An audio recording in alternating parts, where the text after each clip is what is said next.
सुंदर मुहूर्त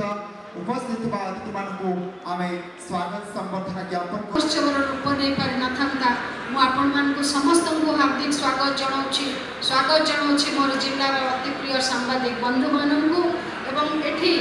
स्टल आकार में पहुँची विभिन्न स्थान में उत्पादन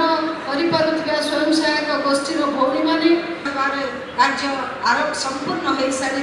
ठीक से भाव में आम जदि देखा चाषी अध्युषित नयागढ़ जिला एवं कृषि कृषकर उन्नति आज मृतंग जलसेचन प्रकल्प कार्य आरंभ होगा प्राय आरंभ है नयागढ़ माटीर जुग जन्मा पुरुष मानू निश्चित भाव में शोभा सुमन अर्पण करने महापुरुष पंडित विनायक मिश्र कथा कहतु संग्रामी श्रीधर दास कथा कहतु कष्टी डाकुआ शुक्र बेहरा